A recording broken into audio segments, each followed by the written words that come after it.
What's happened? What is this place? Maybe I'm dead. I can't see any light. Maybe I am dead. I can't get up. What's going on? What's happening to me? There's no one here, but these noises. God, my head is killing me. I can't keep my eyes open.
This place, time, memory,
The only thing I remember clearly is Charlotte, my doll.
Let's find Charlotte.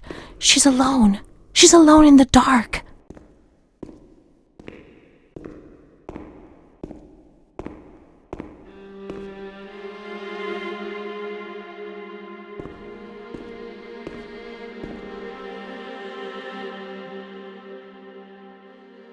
Mummy took good care of Charlotte. She tucked her in, hugged her, gave her cuddles and kisses. She was very affectionate and loving. Nothing bad happened to Charlotte, and that surprised me. I didn't understand. At first, I was quite scared. I was afraid that she wanted to hurt me. I lived in constant fear that Mom would abandon her.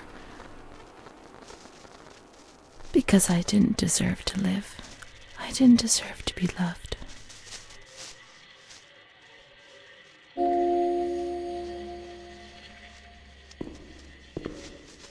It's cold and it's dark. Look, she's cold. She'll get ill. We can take care of her.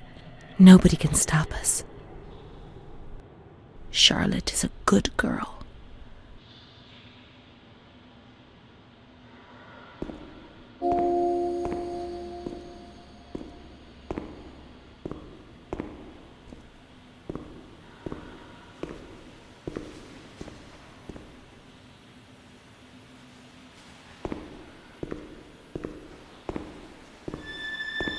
Those lamps could make the room warmer, but Charlotte's not happy. She doesn't feel well.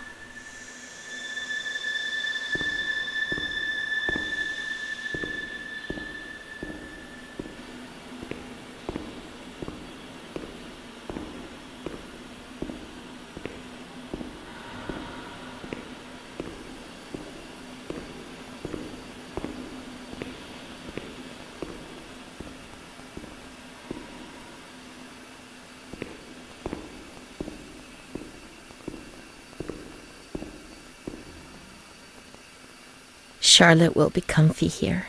But it's cold. No, it's cold. Don't shiver, Charlotte. The cold will go away. It'll go away.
The cold has gone away now, you see? The light, the warmth. We can do it. The cold will go away. It has to. Now we can enter the ward where everything started. It all began in the observation ward on the ground floor.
Merciless light. I was 16 years old, and I was afraid, always afraid, a fear that wore me down. I needed help, but I couldn't speak. I was terrified of everything, even thinking.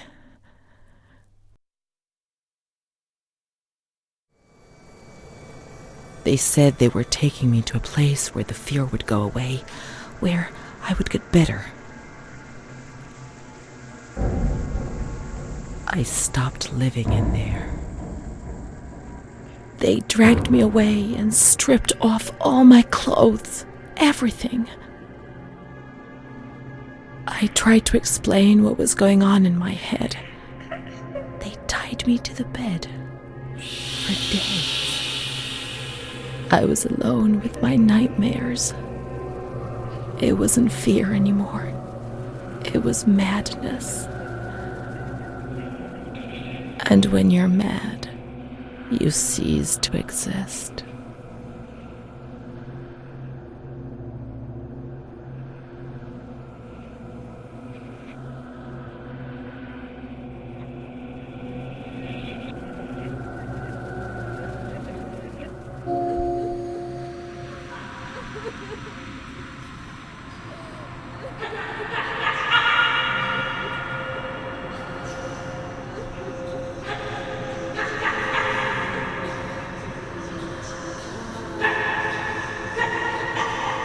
She was my only hope in this hell. I was descending down among the damned. But that woman and her smile kept me alive.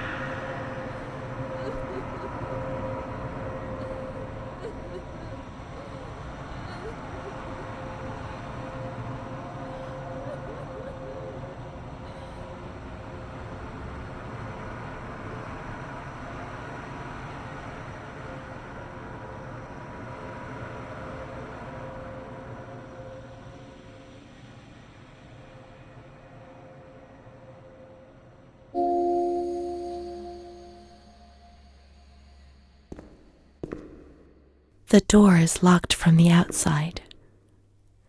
Here the doors can only be locked and unlocked from the outside.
He laughed, panted, and slobbered all over me. It hurt me when he touched me. I thought I'd suddenly split open with a loud crack, and I would be shattered into pieces. I felt fragile, sick, dirty, degraded. All I could do was clutch Charlotte tightly while Renee obeyed. He was the master in the realm of light. I was being consumed by the evil act I had committed. I threw up and could feel hell getting closer and closer. Those tests the doctors did to me. They said there was something growing inside, and they wanted to drag it out of me.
She stayed with Renee during those terrible medical examinations, and that gave her the strength to survive.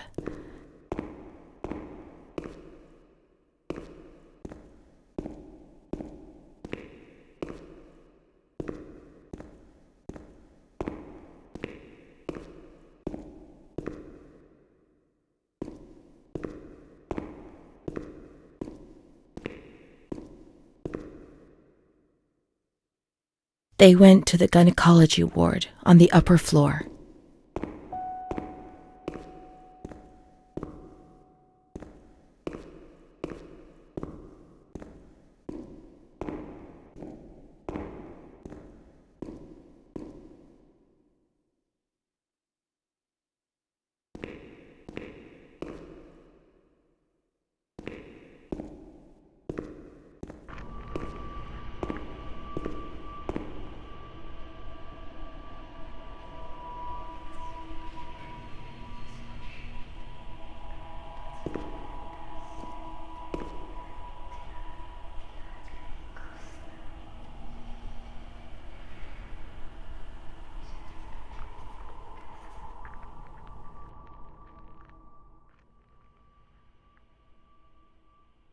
August 21st, 1938. Confidential. Dear A, I know what you think about these things, so I'm referring a patient to you, Renee T. This wretched girl got out of control and caused trouble in the grounds. She's almost 3 months pregnant. The nurses should be more alert. I'm examining the girl on the 28th. I'll handle things very carefully, don't worry. We don't want to make matters worse. Then they said that Renee was crazy. and that the illness was all in her head. "Careful, little girl, careful." I was scared, and I didn't talk to anyone about the illness. Only her. Not even the other doctor.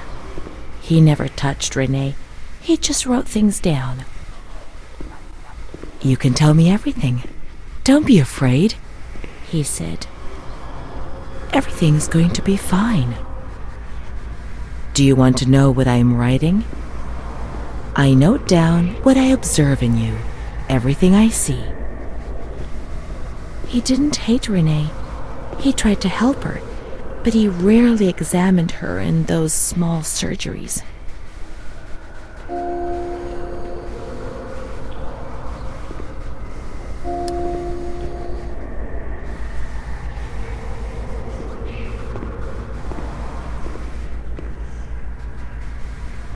June 1935. After much theorizing and practice in clinics for the privileged, the moment for action has finally arrived. Volterra is the right place. It's an avant-garde hospital, the perfect place for a doctor who really wants to make a difference. November 20th. Crossing the threshold of the asylum was similar to entering another dimension. A world of smells, noises, and images which it is almost impossible to imagine, describe, or explain. August 1936. The situation is similar to that in many other institutions. The department is overcrowded. Hundreds of patients are supervised by a handful of nurses who are forced to tie the more distressed ones to their beds or to radiators. They do 24-hour shifts. It's impossible to work like this. We doctors rarely see the female patients, and it's the nurses who tell us what's happening to the women. The overpowering stench in the wards, the constant din of shouts and voices that are barely recognizable as human, dirty, naked bodies devoid of any dignity. The lunatic asylum gets under your skin and wears you down. I often consider resigning. I feel useless, impotent, a sort of merciful jailer, a mercy that helps no one and only helps to ease my conscience. March 15th, 1938. Dramas are played out before my eyes every single day, and I try to distance myself from them and just do the best I can. But a girl arrived some days ago. I couldn't avoid her gaze. All she asked in her dignified silence was not to be ripped away from her world. And me. I'm old enough to be her father, the father she never had, who didn't want her, who rejected her without even knowing her. I too refused what she asked me. I couldn't do anything but add my signature and consign her to hell. A danger to herself and to others, and a cause of public scandal. This was what was written on the accompanying note from the police headquarters. It was difficult not to agree with it. How much more violence must this poor girl be subjected to? Her gaze is so intense, so far removed from the carefree nature which should be the joyous hallmark of her age. I cried myself to sleep in my solitude. I kept thinking about those sad and frightened eyes staring at me.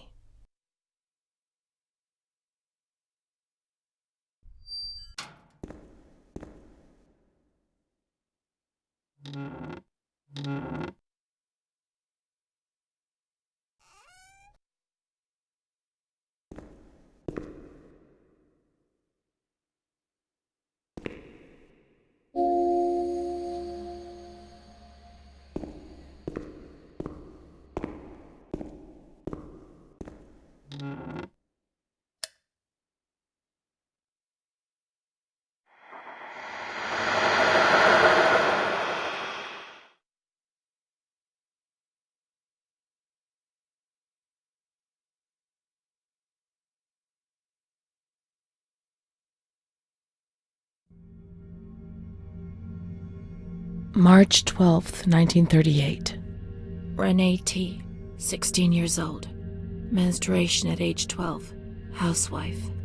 Father unknown. Mother seamstress. Admitted in observation yesterday morning from Pontedera, accompanied by a police officer authorized by the examining magistrate of the Court of Pisa to be admitted for a psychiatric evaluation, which I have carried out. Medical certificate. Mental illness preceded by warning signs. Has suffered from depression for a year, believing she had tuberculosis. Food deprivation. We can't read this document. It is forbidden. We mustn't. If they find out, there will be trouble.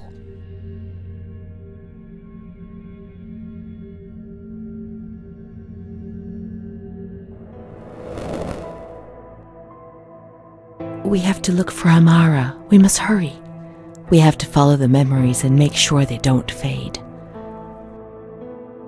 She is frightened, hears noises and ghosts, presents serious signs of anxiety psychosis, suffers from hallucinations.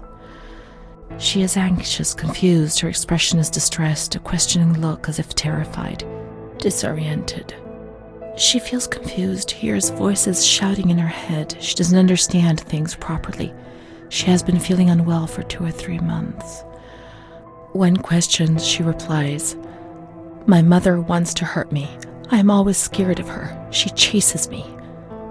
"Why are you here?" "I argued with my mother and was so upset that I felt like my head was spinning. There was a woman there who wanted to force me into a life of prostitution. They wanted to condemn me to be burned at the stake. Children whispered, called my name." March 16th. She couldn't sleep last night. They wanted to condemn her to be burned at the stake. April 4th. Transferred to the calm ward, still under my supervision. Yes, that's true. The ward where Amara was. Yes, the stake. The children wanted to burn Renee. She had to pay for what she'd done, like witches at the stake.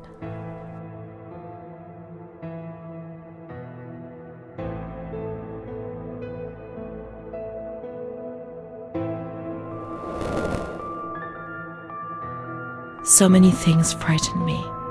The system that I lived in was built on fear and light. There was no mercy or understanding in the town of light.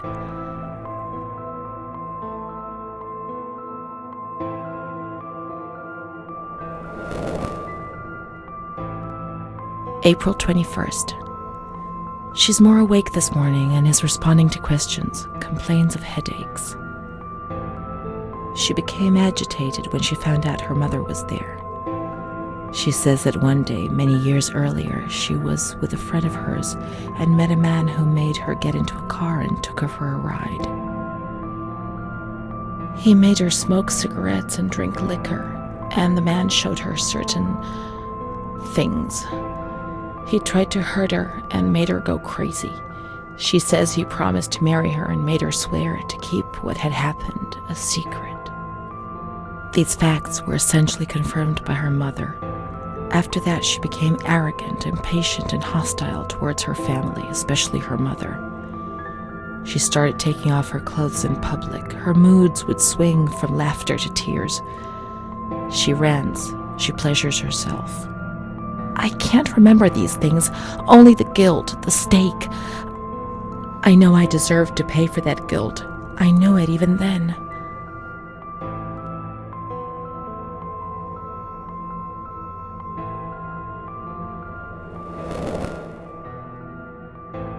She was uncooperative during the examination. She didn't want to be stripped and her body remained rigid. Voluntary attention almost totally absent. Probable hallucinations. April 25th. Confused ideas, unable to maintain a spontaneous conversation. Reflexes all normal. Reactive pupils. Let's find Amara, and we'll find the full medical records.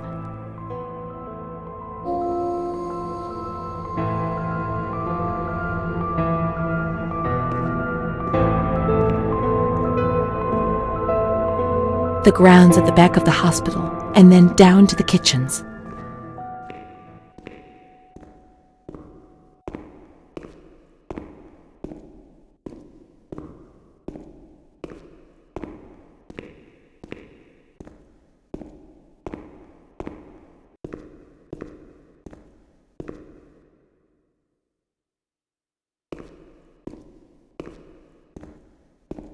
This is the road we used to take.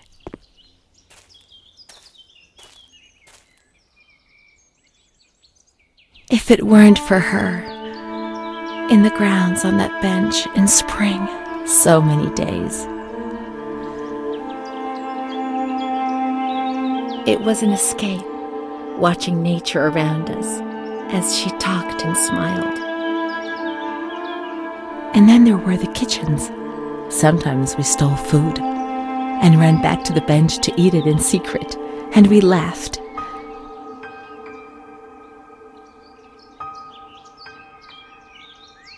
She did things to me.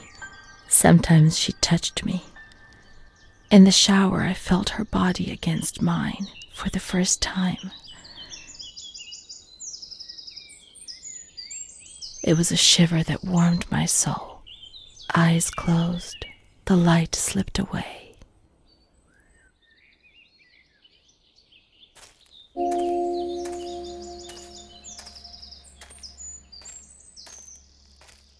She wasn't in the system. He wouldn't let her in.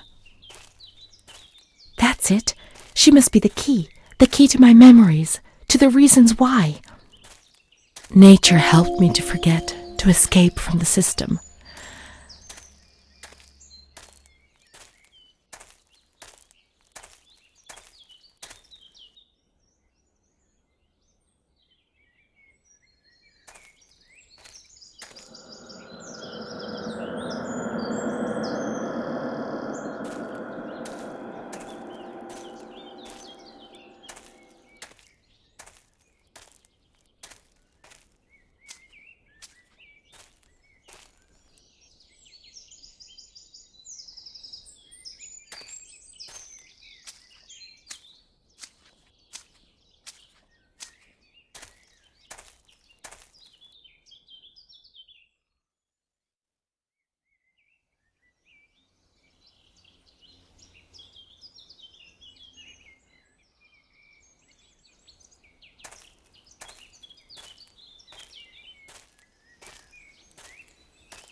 Come on, let's look everywhere. She must be here, I'm certain.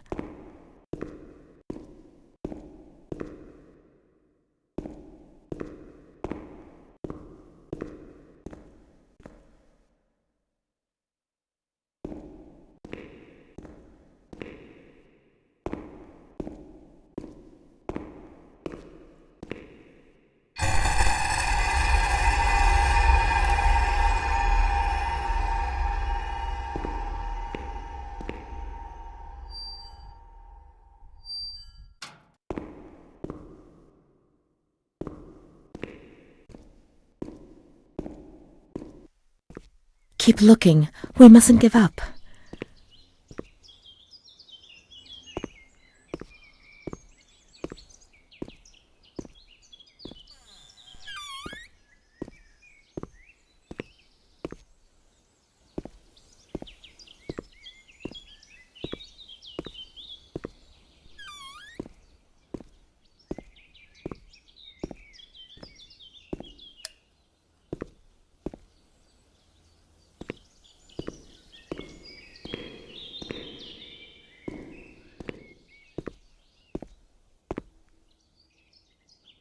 Adele, that little girl has been standing motionless in front of the kitchen door for hours.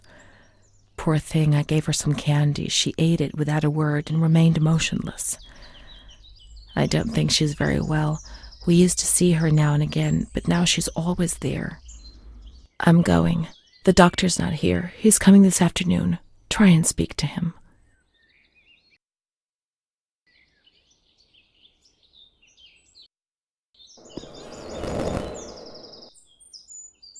Poor thing. Lost in her dreams. She was only a little girl.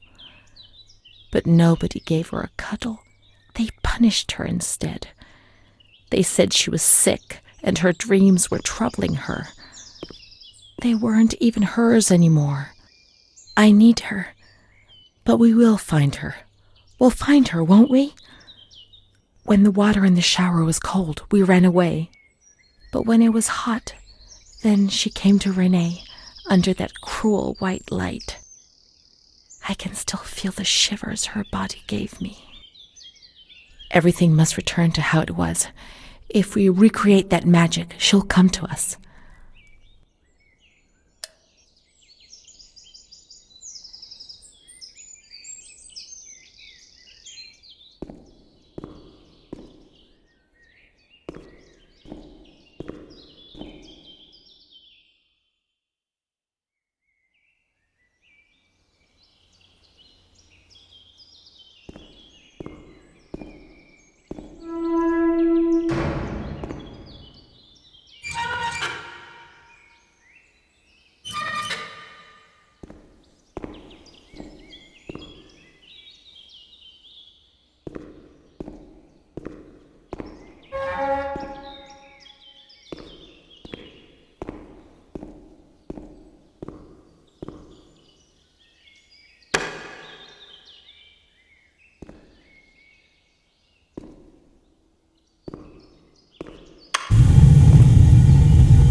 Now everything is ready.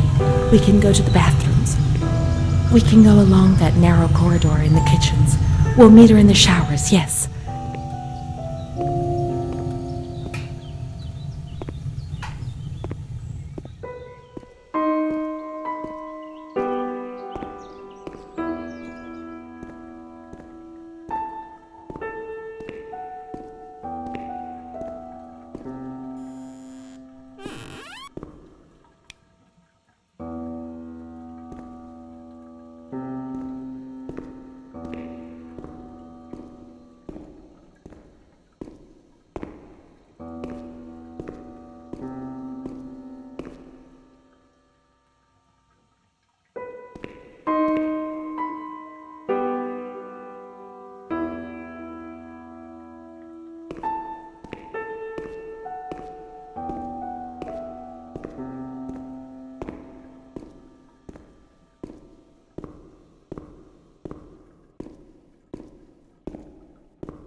Everything's ready.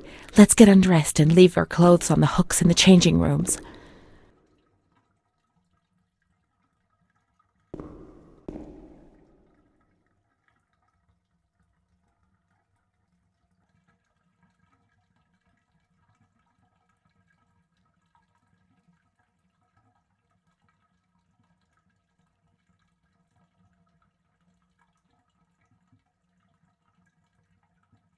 Let's turn the water on now, and everything will be as before.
Amara was everything I could have been, but she no longer existed.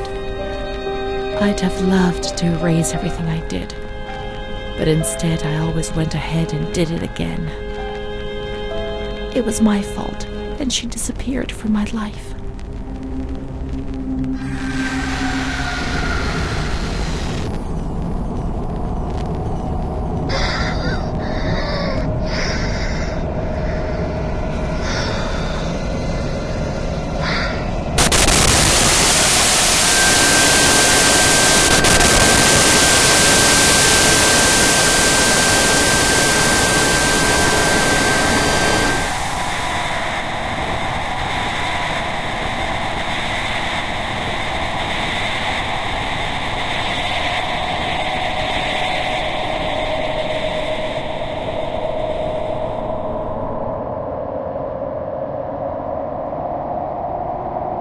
They gave you injections there, which made your body and soul tremble violently.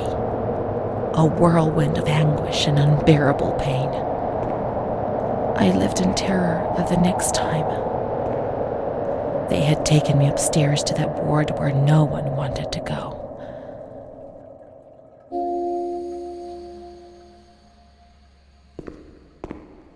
Let's look for Renee's room in the slightly agitated ward.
When there was too much chaos, they closed all the windows and the door.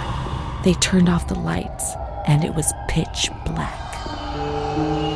Some people fell asleep. Some others stopped seeing their demons and became more calm.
They gave you a cold shower.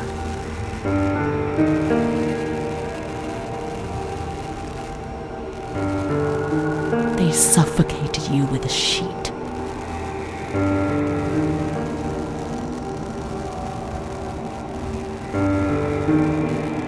They tied you to the bed. They tied me to the bed.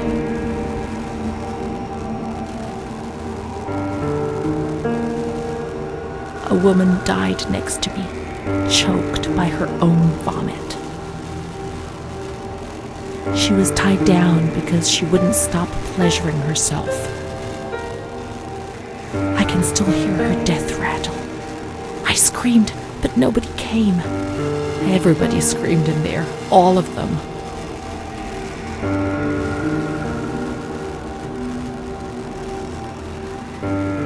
It was then I saw the doll, which wasn't Charlotte. No, she wasn't Charlotte.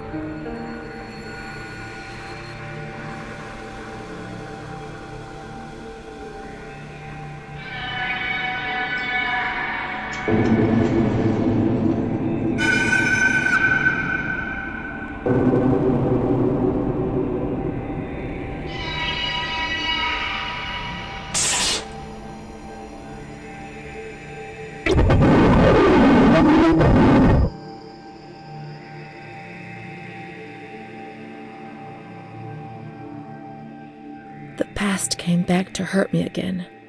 In the loneliness of that crowded ward, he brought it with him. I thought I would never see him again. He'd come to remind me who I was. That's what my mother used to do. That's what I had done. It seems that my life in here was just a repeat of what it had been outside. The doll, the fear, the shame. I'd have loved to erase everything I did, but instead I always went ahead and did it again.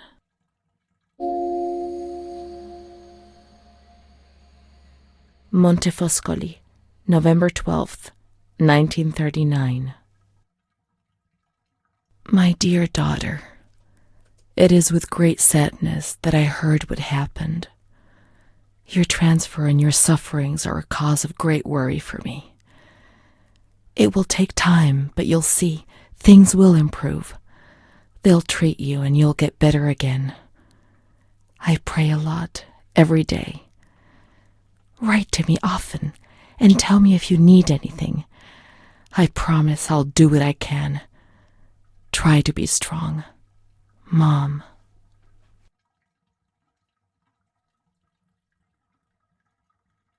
This is the last letter she wrote to me. Once I was put into this ward, I was overwhelmed by loneliness. After that medical examination, I received no more letters from Mom.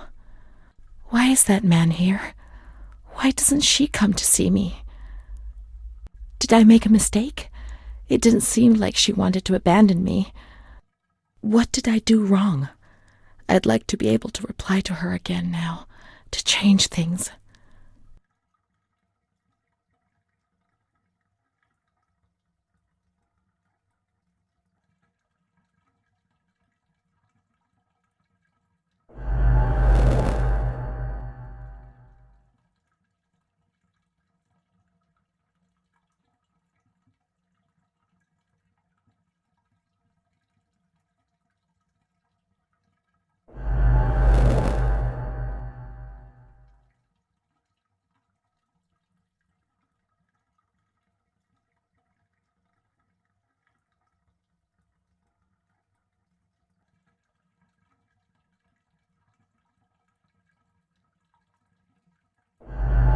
Perhaps she would have listened to me.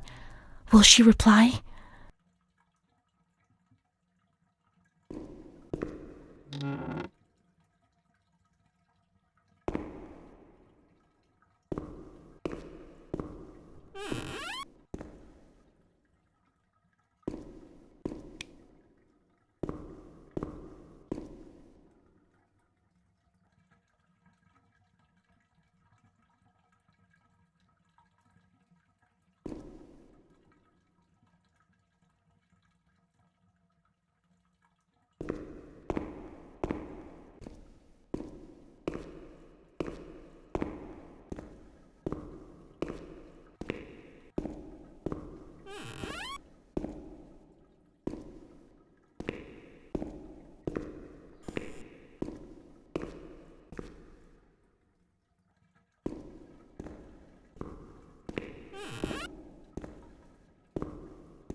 The letters were sent to the archive.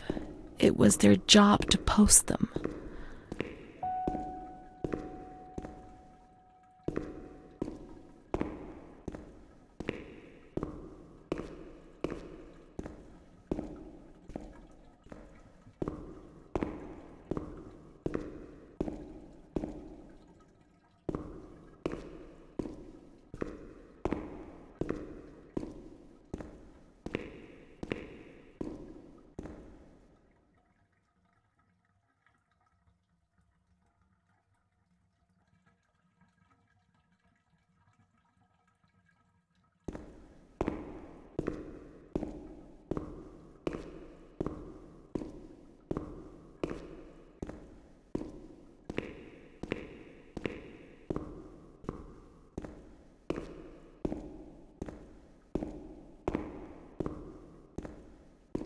When you were sent to a lunatic asylum, you lost the right to possess anything.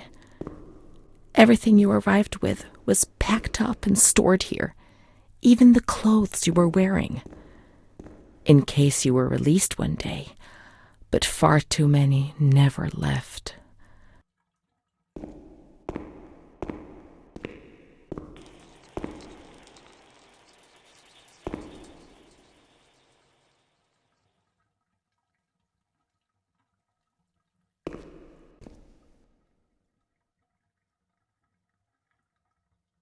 Dear Mother, please, I beg you, get me out of this place. I'm so frightened here. You were right. I know I was wrong. I understand. I'm so ashamed. If only you knew how much. But now I'll behave myself, I promise. Now things will be fine. I'll work hard. I'll be very good. Your daughter, Renee.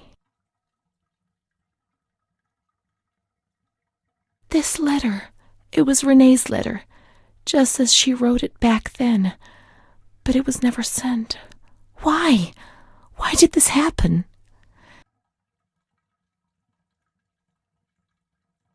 I received your letter, Mom. You tell me to be patient and strong, while I only feel fear and pain. And you don't write to me anymore. If only these words could be my soul, I'd tell you what was happening to me. The kids want to kill me. They all look the other way and tell me what to do. I don't understand. She helps me, but what have they done to her? Can you tell me? Will you help me? Renee.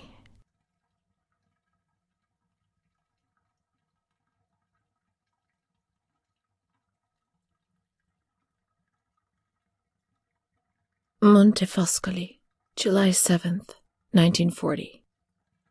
My dear daughter, I have received no news from you. You have not contacted me in months.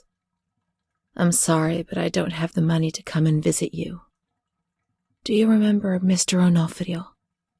He'll soon be in Volterra for business. I've asked him if he would be kind enough to ask the director for some news about you. I hope he'll bring me some good news when he returns. But please write to me. I know that I was strict with you. You have to forgive me. I didn't think. I've given Mr. Onofrio a new doll for you. You told me that you lost yours, and I know you loved it so much. It's not as nice as your Charlotte, but I hope that it will comfort you nonetheless. Keep your chin up, darling. Everything will be fine, you'll see. Mom.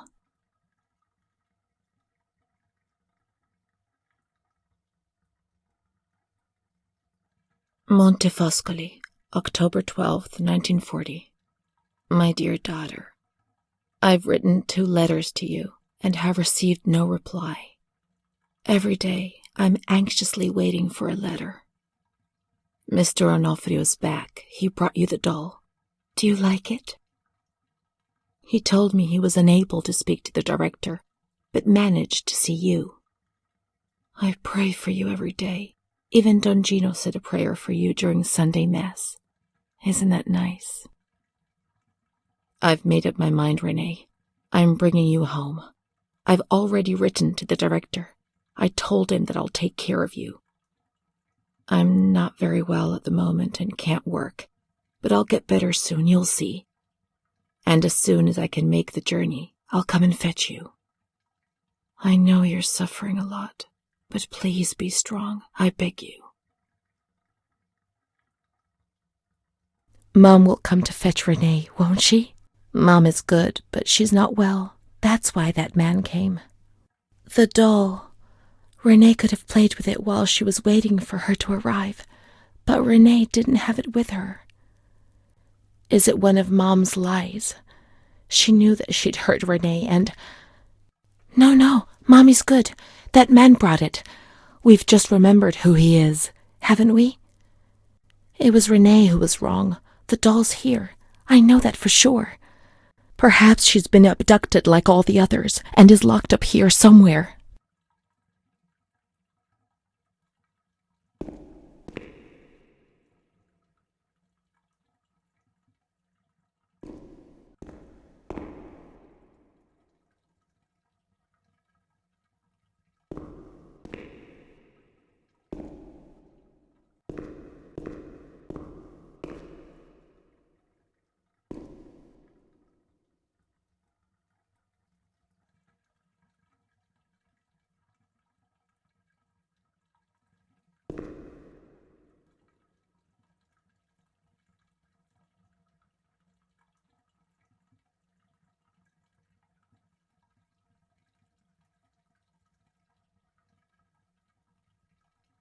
Now we can open the bundle on that table in front of the window.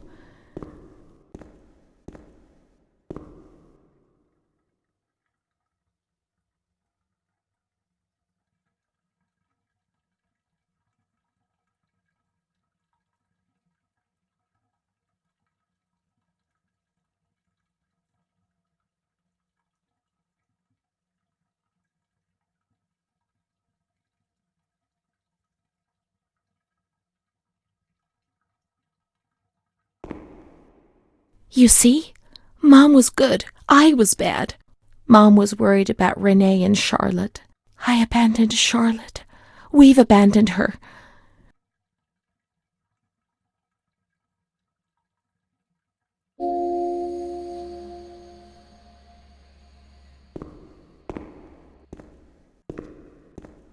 Let's look for Charlotte. We have abandoned her. Will she still be where we abandoned her, under the warm lights?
I didn't do anything. I just obeyed orders. I only obeyed orders.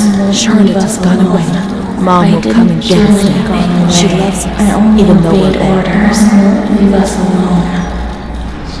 I didn't do anything. I only obeyed orders. Mom will come and get us now. I didn't do anything. I only obeyed orders. Even though we're bad. Mom won't leave us alone. I didn't do anything. Charlotte gone away. I only obeyed orders. Mom will come and get us now. She loves us, even though we're bad. I didn't do anything. I only obeyed orders.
September 7th, 1938.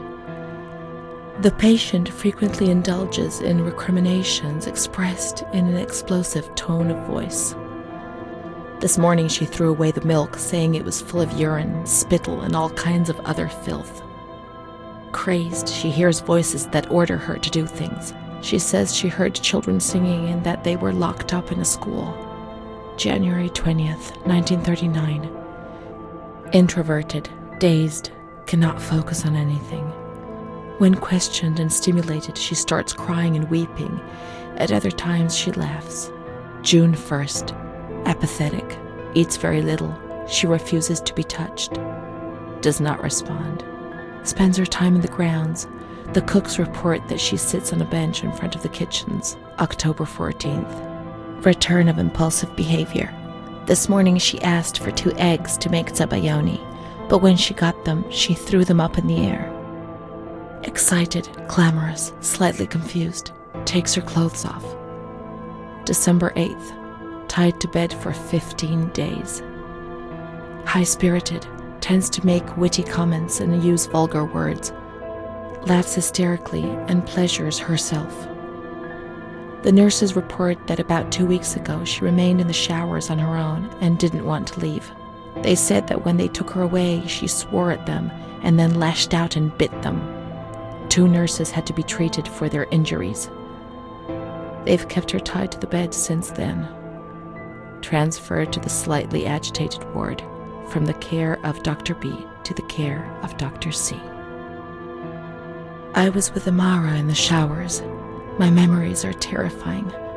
They're not real, are they?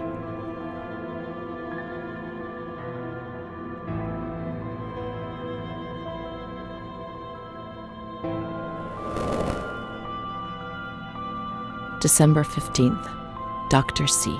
Patient notes. The abnormality of her psychic state has induced her to lead a life which is irregular and tends towards delinquency. Of fickle and flighty character, she regularly discards her household duties and engages in occasional prostitution. Prostitution? No one would have ever believed a lunatic, let alone a lunatic who lives in the worst sort of sin. Could such a person ever have been subject to sexual violence? Certainly not. Her mental deficiency makes her deaf to the reprimands of her family. She has shown suicidal tendencies. She was brought to the ward yesterday, agitated and hysterical. Treated with cardiazol, 2 injections a week for 5 weeks. They were only trying to confuse us with the therapy, and my God, they succeeded. It was as if they wanted to instill the madness into us.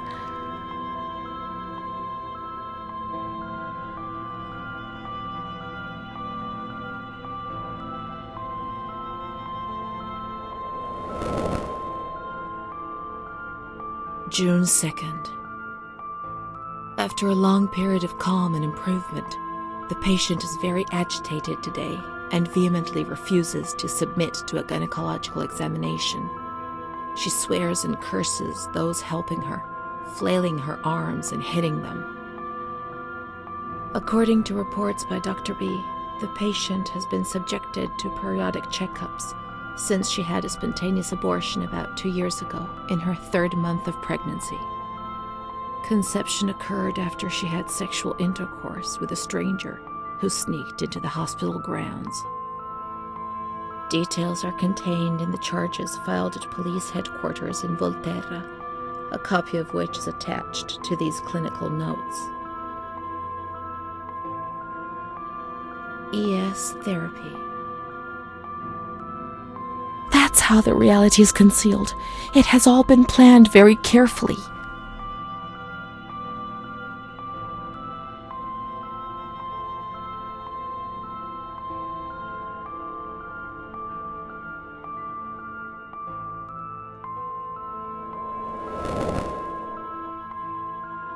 June 13th. The nurses report that she descended into a state of great mental confusion after receiving her mother's letter. She threw her soup over another inmate because she was very anxious, and then punched a nurse. Impulsive, flails about her. She rails against the doctor in vulgar terms while he is examining her, lashes out and spits. Block all correspondence to give the patient no further reason to become agitated. August 20th, tied to bed. The nurses report that the patient is extremely agitated after the visit of a relative or family friend. 2 days later, she is still shouting all the time that he commands her, that she must obey and harm herself, and that she is not Charlotte. All visits forbidden, constrained to bed, and intensification of ES therapy until we achieve results. No contact with the outside. That way nobody knew what was happening within these walls.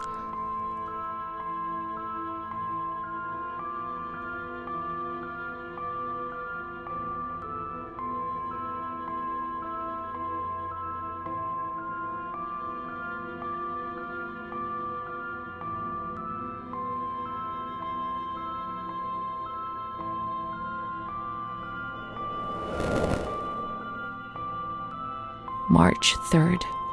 Alert, correct attitude, replies when questioned. The nurses report that the patient is calm, she washes and looks after herself. She affirms the existence of a certain Amara. She says that Amara is a patient who disappeared when she was moved to this ward. No confirmation. Probably a regressive hallucination. Evaluate transfer. Did I imagine Amara? That's not possible. She was there. I know she was there. I feel it. She must have left some traces of her presence.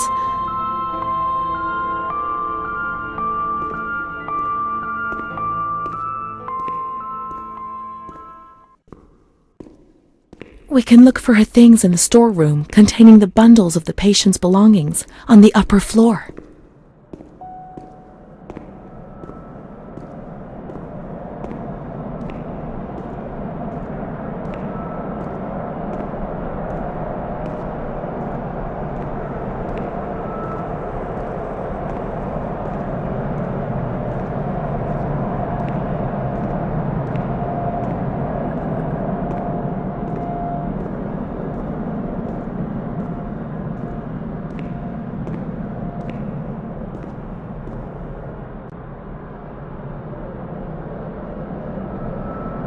These are Amara's things, I'm certain.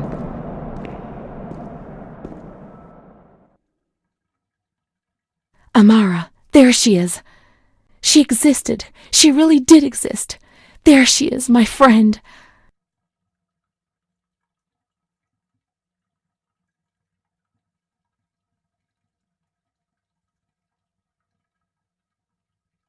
March 12th, 1938. The young girl Renee arrived today. Poor thing, she was terrorized. You see, she remembers the first time we met. I talked to her mother, the dear lady, and she expressed her fears to me, and I promised I'd keep an eye on her daughter.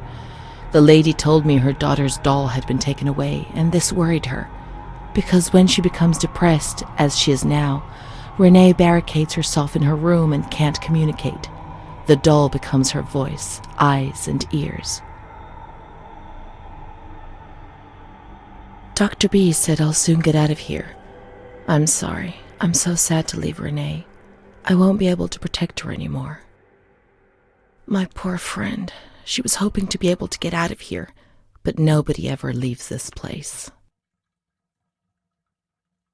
That poor girl is really ill. I am the only one she ever speaks to. I told her I was leaving, and she stared at me, saying that I would never leave. It was quite unnerving, and then she started to cry. I felt like crying too. She didn't say anything else. What worries me is that I'm sure that terrible man is watching her.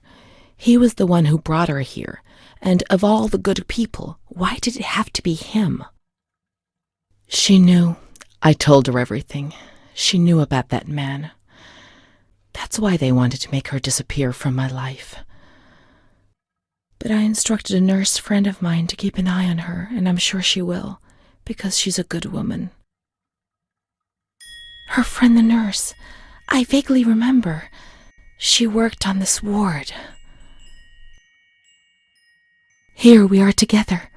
How could I have imagined for a single moment that she never existed? Let's look for signs of the nurse in the nurse's room on the upper floor.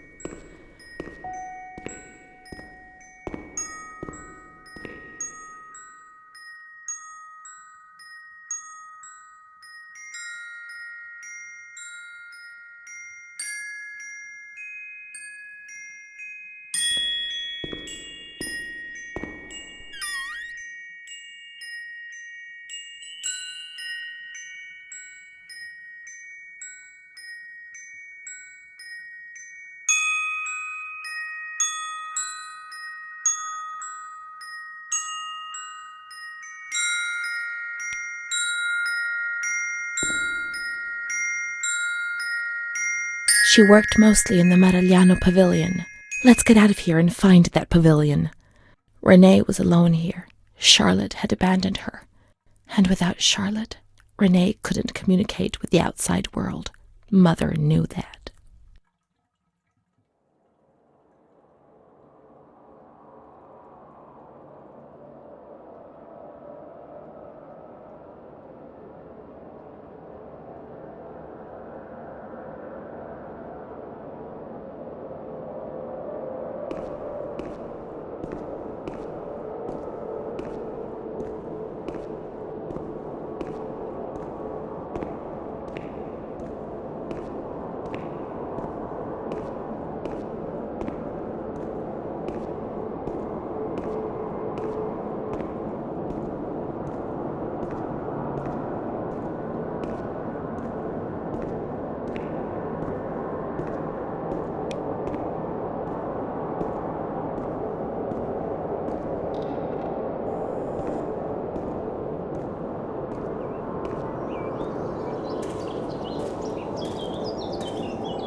She's kind to everyone, even me. I felt a little better when I saw her.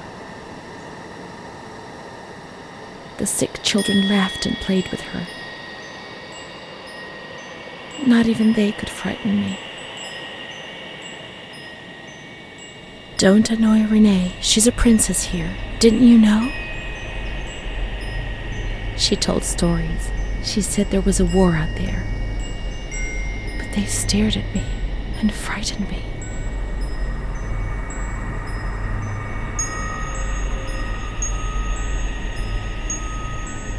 They would come to look for me in the evening, and then no one would have protected me. Not even you, Charlotte. Am I right?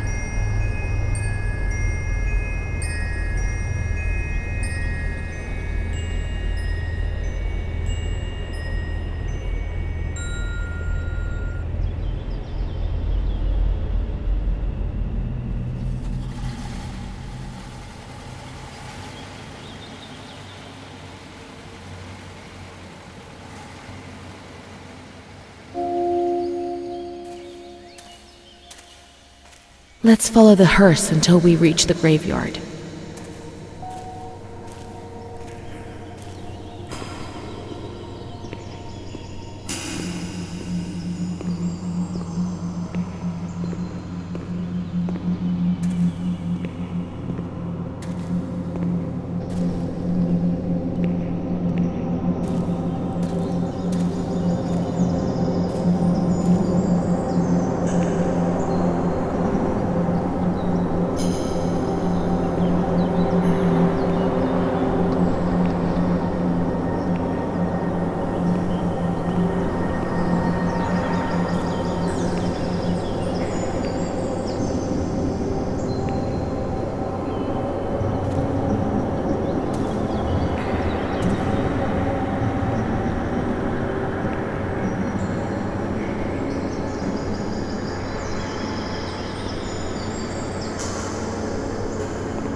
There's Charlotte, my voice, my eyes, my ears, my very soul.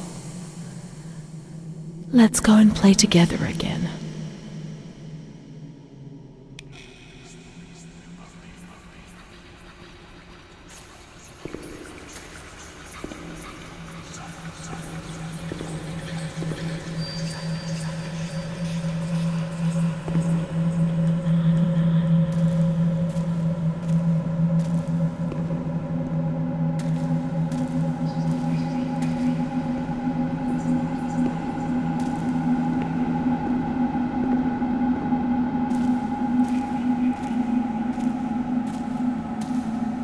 My voice to say what? Meaningless things. Be offensive to others and get into trouble. Eyes to see desperate people.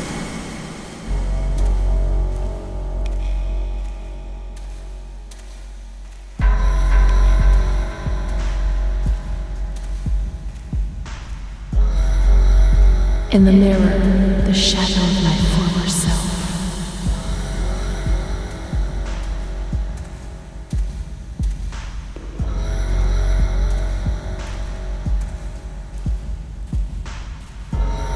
Gaunt, worn out, they're killing me slowly, day after day.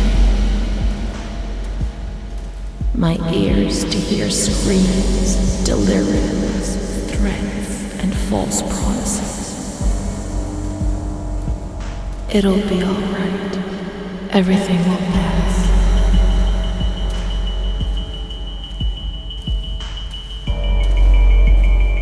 My soul, incapable of living, of fitting into a world which it finds alien.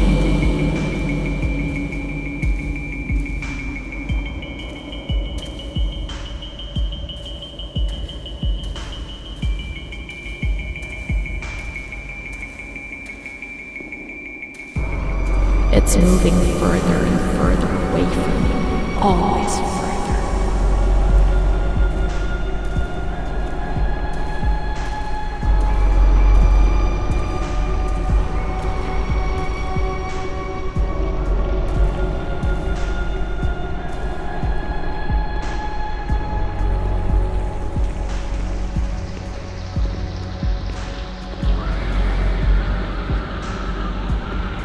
Let's go and play together again.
I'd like to lose my voice. I'd like to lose my eyes. I'd like to lose my hearing. I'd like to lose myself forever.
Chi la mariterebbe, Madame Adoré? Con chi la mariterebbe? Con uno spazzacamino, Madame Adoré, con uno spazzacamino.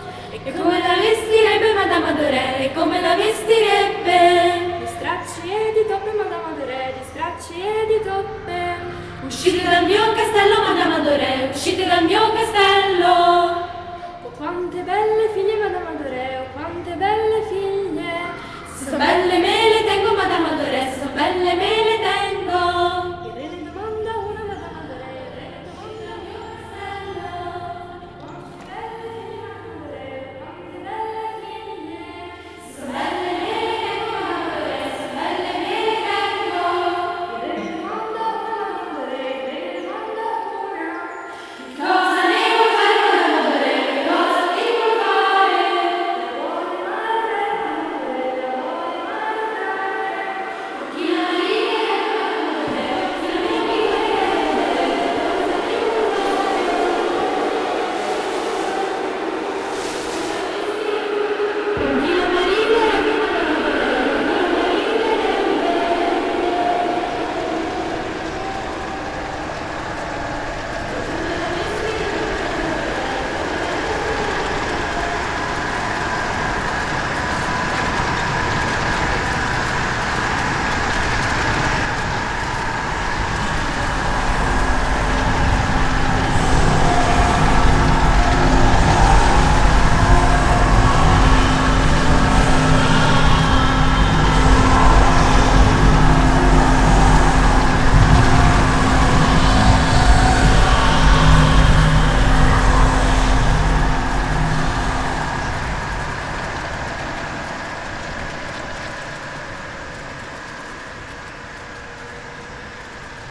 We learn so many things at school, and so we have to attend.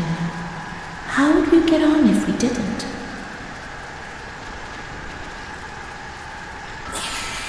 I do a lot of bad things. I don't tell anyone, but Mom knows just the same.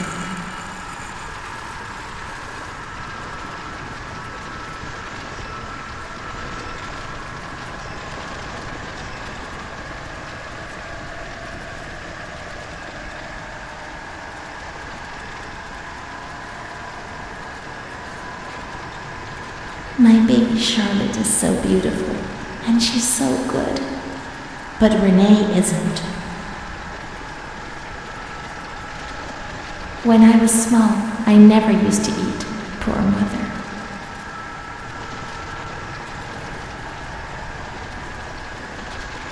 Mr. Onofrio is so nice. I'm bad because I'm not kind. When I was little, I never used to sleep. Poor Mom.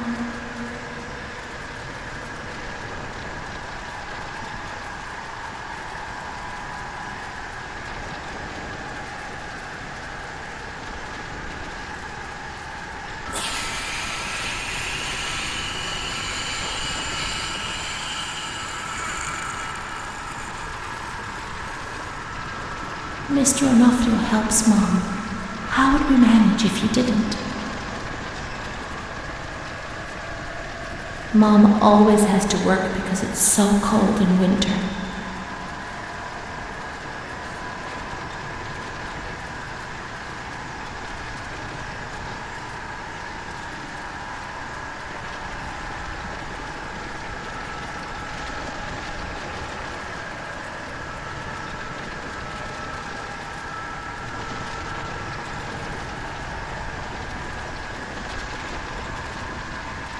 There are a lot of them.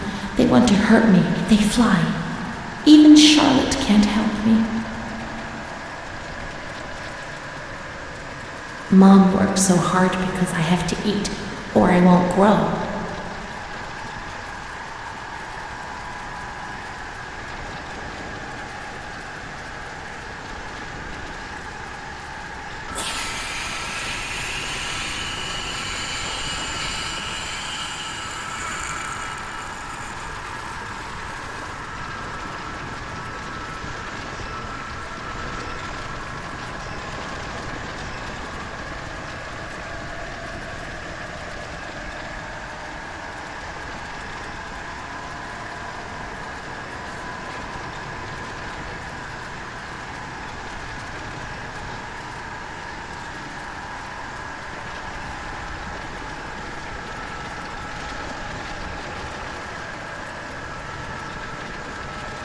blackbirds eating my head. That's why it hurts so much.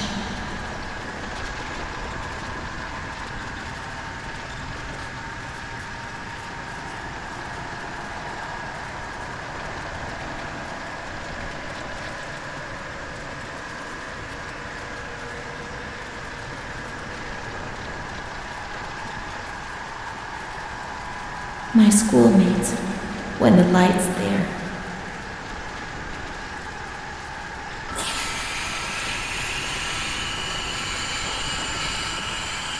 Renee's kind to Don Gino, but he always frightens me.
What's happened? What is this place? Maybe I'm dead. I can't see any light. Maybe I am dead. I can't get up. What's going on? What's happening to me? There's no one here, but these noises. God, my head is killing me. I can't keep my eyes open.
medical file again. I don't want to know. I don't want to know anymore.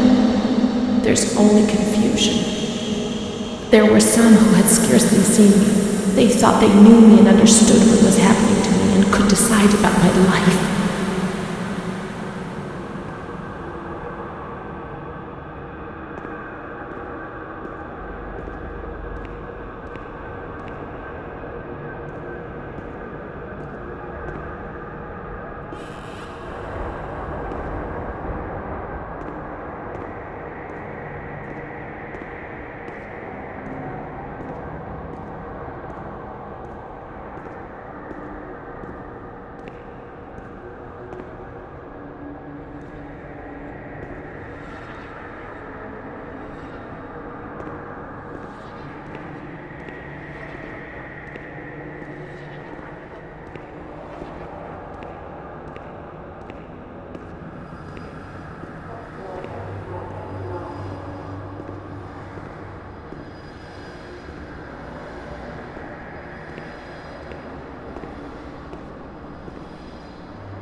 Nobody laughs in here.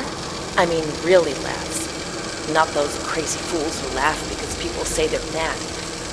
I don't know why they laugh out loud. They say I'm mad too, but I never feel like laughing. People used to laugh at me, but they were right, you know? You can't always cry and people laugh when they're afraid, don't they? It happened to you, not to me. It's better that way. They do that to show they're lucky. You mustn't take offense because it's true. And deep down, it's just like pity, if you see what I mean.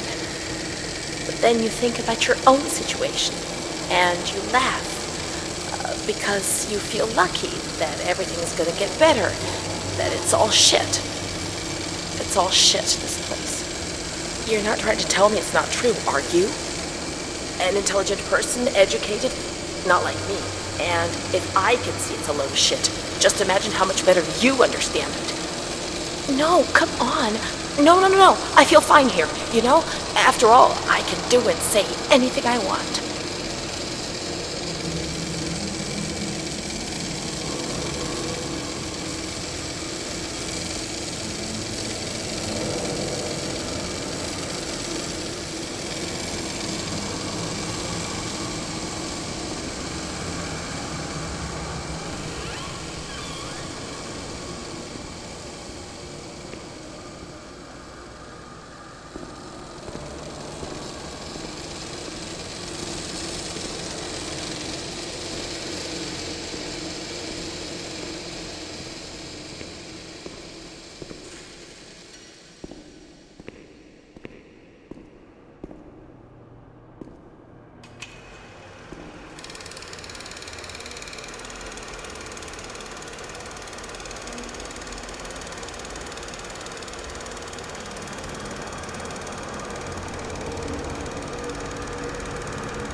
August 28th, 1942. We hereby notify you of the death of Ada T., mother of Renee T., a patient in your institution. No known relative.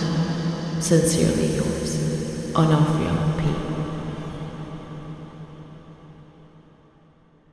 I have no one left in the world. Nobody at all. Solitude is very strange. It muffles everything, slows it down. It's an endless scream that makes no sound. A silent scream. I can't stop looking at myself. I will never leave this place. There is nobody up there for me. These walls have become my skin, and the wretched desperation within them is my soul without a voice. Here, nobody weeps anymore. I would love to feel life, desperation, anger. I've stopped dreaming, daydreaming, maybe even thinking. I've lived in a reality which has corroded me and has stripped me of everything, even my ability to feel pain.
May 5th, 1943. Renee's state of health is good.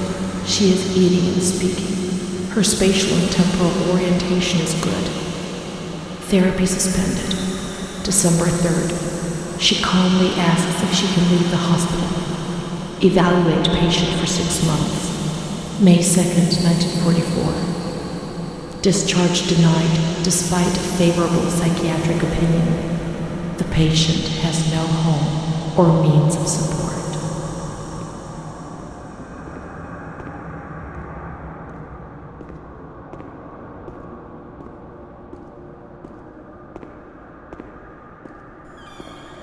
May 4th. The reasons why discharge is impossible are explained, and this is how Renee learns of her mother's death 2 years after the fact.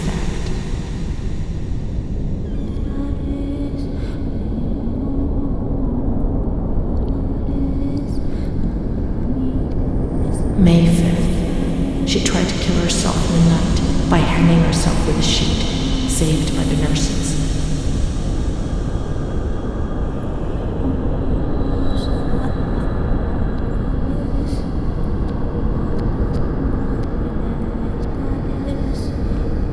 Restrained to her bed, she once more tried to kill herself by suffocation. The decision has been taken to perform a transorbital lobotomy.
June 1944. Operation successful. Patient tranquil and collaborative. Motor coordination capacity reduced, but she's improving. Transferred to the Tranquil department in the care of Dr. B. 25th of October. Continues to talk about Amara and her doll, Charlotte. The disturbances of motor capacity show slight signs of improvement. Difficulty walking, not capable of riding, and the nurses report that they have to help her dress, wash, and feed herself. In the summer of 1944, Renee was transferred back into my department. Aware of little, indifferent, hardly ever spoke. One day, she said, "When I find the courage to look at myself in the mirror, I see a young face which is aged and looks at me full of fear."